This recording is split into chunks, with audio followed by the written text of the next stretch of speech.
Ladies and gentlemen, welcome to Home of Politics.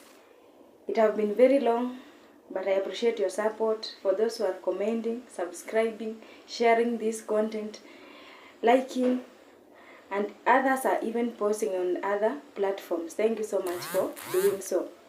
Ladies and gentlemen, we have been seeing the situation of politics that is revolving around our Deputy President Rigathi Gachagua. It is not something to be taken for granted. Of course, since the time when he stepped in his office, it has been a lot of stories day in, day out, when we are listening to a lot of riddles. It is 2 years down the line since he became the Deputy President of Kenya, but everything has not been okay within this political scope. But Rigathi Gachagua himself has been denying that everything is okay. And so, ladies and gentlemen, we wonder if his insiders themselves are claiming that there is a poor relationship between his boss and himself, while Rigathi Gachagua is dismissing it. But as the days are going, we are witnessing different situations that are satisfying that there is a problem in this office. And so, ladies and gentlemen, it is not until the other time when the Prime CS, that one is Musalia Mudavadi, when he was appointed by the President, there was a lot of rumors from the leaders of Mount Kenya. Some are governors, some are MPs. These leaders have been claiming that leaders from the Rift Valley region and the North Rift region, these are the people who are sabotaging the relationship that is existing between the President and the Deputy President. But maybe it is not the fact of the matter, because immediately Mudavadi entered the government of Kenya Kwanza, things started changing, and they have been suspecting that some of the insiders of the President from the home counties, some of the leaders from maybe the Rift Valley and other areas, even the Western Kenya, who are closely connected to this Prime CS, are the people who are sabotaging the relationship that has been existing between the President and the Deputy President. All these have been denied, and the Deputy President cleared the air the other day saying that all is okay with his boss. But things have just turned out very differently after Raila Amolo Odinga and his CSs have decided to join the government. And from there, we have been seeing different turnouts of things. For instance, some of the MPs came out and just stated like they do not pay their loyalty to Deputy President Rigathi Gachagua. Instead, they are looking up to Kindiki. This is the CS of Defense right now, whom they feel like he is an executive leader who can connect the Mount Kenya community with the government on the executive position. This is CS Kithure Kindiki. And so what is making these leaders to pay their loyalty to Kindiki, yet Deputy President is the senior most leader from the Mount Kenya, and he is the number 2 in the office. This is very worrying, but they have their own reasons. Given the prevailing state of affairs and the urgency of the mission ahead, there is need to have a link that will create a nexus between us and the national executives on matters development. Accordingly, we as elected leaders from this region and its diaspora, on our own behalf and that of our people, unanimously resolve that our link to the national government to be the Cabinet Secretary for Interior and National Administration, Professor Kithure Kindiki, whose responsibilities in the executive includes the coordination of national government functions across the country.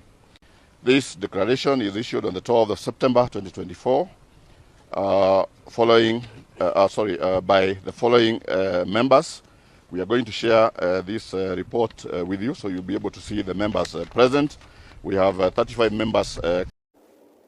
Ladies and gentlemen, after these MPs have declared that they do not recognize the Deputy President as a senior-most leader who can connect them to the government through development and other important issues, then it is obvious that there are some reasons that is being accompanied by what they are claiming to be happening, and it's negative on their side. For instance, the MPs from that side, they have been saying that the Deputy President have been pretending to be fighting for the rights and well-being of the Mount Kenya community, while he wants to sabotage their economic growth. This is because these MPs are claiming that the Deputy President wants to benefit from each single cent that is being made from agricultural produces that is coming from Mount Kenya. For instance, they produce coffee, tea, and milk.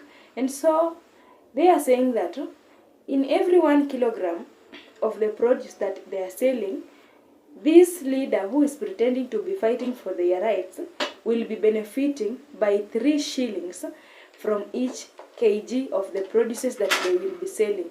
And so this shows that he will be pocketing a lot of money from the produces that will be sold from that place. Another thing, this Mount Kenya community leaders are saying that the Deputy President is claiming to be one of the leaders who is fighting for Mount Kenya, but at the same time, he is isolating and dividing Mount Kenya community to stay away from other communities in Kenya. For example, he wants to make Mount Kenya communities to be isolated away from other communities, maybe from Western Kenya, Nyanza, from the Northern Kenya, and coastal region. And so it is creating a tension whereby a lot of concentration is being directed on Mount Kenya community than on other Kenyans as a whole nation. And so this is creating division. Those are some of the claims that these MPs have been saying. And so, ladies and gentlemen, up to there, that is according to their reasons again. And so what can make us understand that Rigathi Gachagua, the Deputy President, has been on war since day one of his office? Yes, he has not been fine, especially when he sees Raila Amolo Odinga trying to be close to the president, trying to be close with the government. Rigathi Gachagua is not at peace with himself at all whenever he sees opposition leaders drawing near to this government. Of course, he has been the one who has been sending threats to Raila Odinga. I don't know, nimetega mitego kwa State House. Whenever he gets out of Kenya, there are some watchdogs who are looking. And this is serious. Right now we see the opposition leader and his insiders are already in the government. And the Deputy President welcomed them. He said, let them come, let us work together as long as they do not displace me from my original position as a Deputy President. But there is a very big impact behind this. Ladies and gentlemen, one of the leaders who have been fighting Rigathi Gachagua so much is one of his insiders called Kimani Ichung'wah. This is the majority leader in the parliament who is the president's right man, because he has been implementing each and everything that has been placed by the president. Is the one to be the first one to mobilize other MPs in the government to make sure that it passes as it is being requested by the president. And so let us hear from him. Ndio mimi nimewaambia kwa heshima, kama ni heshima, sisi kama viongozi tuheshimiane, lakini la muhimu zaidi tuheshimu wale walitupigia kura, wakatupea serikali, wakatuambia tuboreshe bei ya maziwa, ya kahawa na ya majani chai. Haiwezekani wewe utuambia ati sasa tuungane kama watu wa eneo moja la Kenya ili uweze kupiga mnanda ya siasa na kura ya watu ya Mlima Kenya. Hatutakubali upige mnanda na siasa ya hawa wananchi, na ile kazi tulipewa hatujatekelezea wananchi. Kama ni kahawa, hivyo nimesema, iko mtu anasema kwa kila kilo ya kahawa inauzwa Kenya, shilingi 3 lazima apate. ati majani chai, ndio unaona majani chai imekwama Mombasa auction, haiuzwi. Sababu unasema lazima ipitie kwa brokerage yako. I want to tell them today, when under the Uhuru Kenyatta administration, I fought state capture of our economy. I did not fight it because I never liked those who were in government then. I fought state capture because it is bad for our economy. Even today, I will fight state capture by those who are in power today. Those who want to impoverish the people of Mount Kenya by demanding 3 shillings per kilo of coffee sold from our region, by demanding that all the tea sold from this region must go through their brokerages, so that you enrich yourself at the expense of the people. Then you tell us to unite, so that you may auction our votes for your own benefit. Watu wa Siaya, nataka niwaulize, iko mtu ama watu wanaweza kuwekea baba mtego? Iko mtu akifikiria utawekea baba mtego, utajipata umejitega wewe mwenyewe. Kweli si kweli? Kweli si kweli? Wale wa kuwekea baba mitego watajitega, hawatajitega. Your Excellency, nimesoma kitu kutoka watu wa Siaya na watu wa Nyanza wote. You are a great people who have gratitude. You have been given 2 cabinet secretaries in government. You have shown gratitude. What about us, who have not less than 7 cabinet secretaries and a deputy president? We should be at the forefront of showing gratitude and supporting your government, not sabotaging your government, not blackmailing you, Mr. President. And I want to assure you, just like the people of Nyanza support your government, the people of Mount Kenya, the people of Rift Valley, the people of Coast, the people of Northern Kenya will support your government without blackmail, without sabotage, because we are all one united people under the Republic of Kenya and made by God and bestowed in this nation by God. My good people, after Rigathi Gachagua has been fought in all directions by these Kimani Ichung'wah and other MPs, then we see that because he has been the one who is in the forefront fighting for the Mount Kenya communities, but these communities has not appreciated it, then we see that he is doing a useless thing.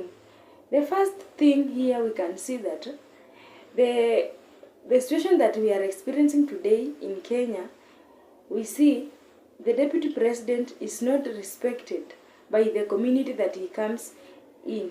This is because it is very bad when your own people can march in front, reject you in front of the nation, saying that they want another person.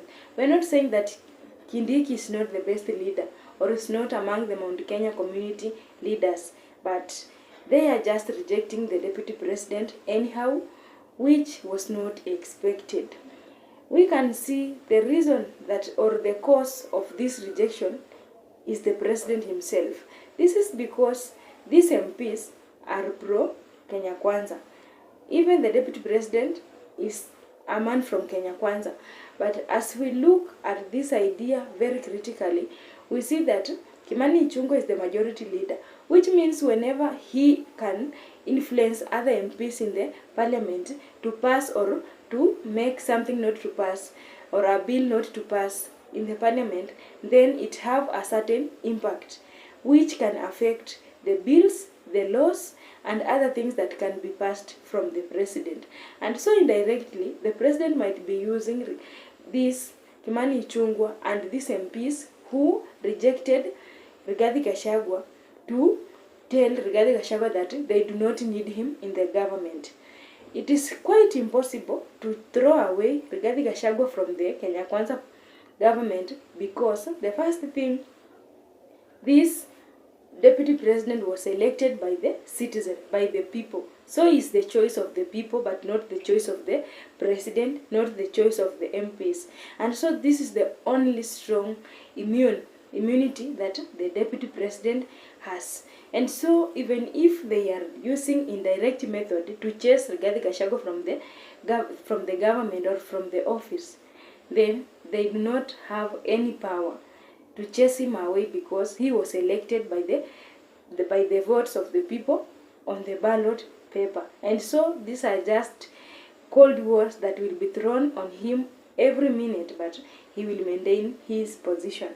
Another idea that we are finding here is that the deputy president is not fully the chosen leader for the president. This is because during the time when the president was looking for a suitable running mate, they had CS Kindiki. By then he was not a CS, he was just someone, a politician who was also looking for a way to survive. For Kindiki, it was Kindiki and Rigathi Gachagua. And so due to the unavoidable circumstances, they had settled for Kithure Kindiki, but due to unavoidable circumstances and the count of the votes from Mount Kenya, it was forced to be Rigathi Gachagua. And it was not easy, because the panel that was selecting the running mate had to do some favoritism against these two leaders who were to be selected. And so there was no clear issues that were tabled, that we are settling for Rigathi Gachagua and we are rejecting Kindiki. And that's why after they have settled for Rigathi Gachagua as the deputy president, then Kindiki was given another bigger position in the government as an IG, as the CS, and where he is right now, he is the CS of defense. He has not been thrown out of the government. This is because he has a lot of impact. He matters a lot in this government. And so this is just to tell us that this Rigathi Gachagua was not the best choice for the president, because it is only 2 years down the line and they are rejecting him directly. And mark you, when this occurred, the president has not yet spoken anything regarding what happened. And so it means that he can be in it indirectly to chase his junior away. Another idea that we are finding here is that in 2027 polls, it is likely to be Rigathi Gachagua will not be on ballot with the president. This is clearly indicated because Kindiki is still in the government. Rigathi Gachagua is in the government, and the people are now preferring Kindiki to Rigathi Gachagua. This shows us that when the government will be dissolved and everything will be over for the next election, the president might choose Kindiki over Rigathi Gachagua, because it was the chance of Kindiki to be chosen in 2022 as a running mate, but due to unavoidable circumstances, the deputy president was to be Rigathi Gachagua, and Kindiki accepted, and that's why it is like that. And the last thing, we are seeing that this deputy president Rigathi Gachagua is overrating his concerns for Mount Kenya region, but these leaders are not appreciating it. Instead, they are seeing it as a divisive politics that is isolating Mount Kenya region from other communities in Kenya, like maybe Nyanza, like Western, like everywhere. They are being isolated.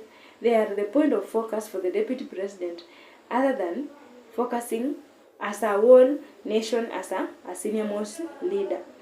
And in conclusion, we can say that although this deputy president that is sitting right now, Rigathi Gachagua, might not be tortured, might not be undermined and disrespected like the previous deputy president, who was William Ruto, during the regime of Uhuru Kenyatta, but he will be subjected to a lot of torture, psychological torture, and indirect or cold wars. For example, right now is 2 years in the line, he has been rejected. Another thing, they are introducing some of the people in the government who are not friendly to this Rigathi Gachagua. For instance, we have Raila Amolo Odinga and his fellows from the opposition. Another thing is creating other unknown seats and offices in the government, which is crisscrossing with the responsibilities of this deputy president. For instance, the seat of the prime CS, who is very strong, and they are sharing responsibility with the deputy president. And so this is psychological torture and indirect cold war that is happening on our deputy president. Maybe he might not be disrespected like the deputy president in the former government, but he will be facing a lot of problems in this leadership. But as a pretender, this deputy president is always trying to cover up for anything that is just very clear. But ladies and gentlemen, let us wait and see how things will be turning up, because if he's being rejected by his own close leaders, then it means that they are just pushing him away and telling him that you are not a suitable leader for this Kenya, and we got another alternative who can do better than who you think you are. But despite anything that these leaders can decide to do to the deputy president, they cannot throw him out of the office, because he was elected on ballot by the voters, and he will be there until this government, when it will be out of the office. Otherwise, my good people, what do you think about this analysis? Thank you for watching. Send me your ideas in the comment section. Don't forget to share, to comment, to like, and subscribe if you have not subscribed. Thank you.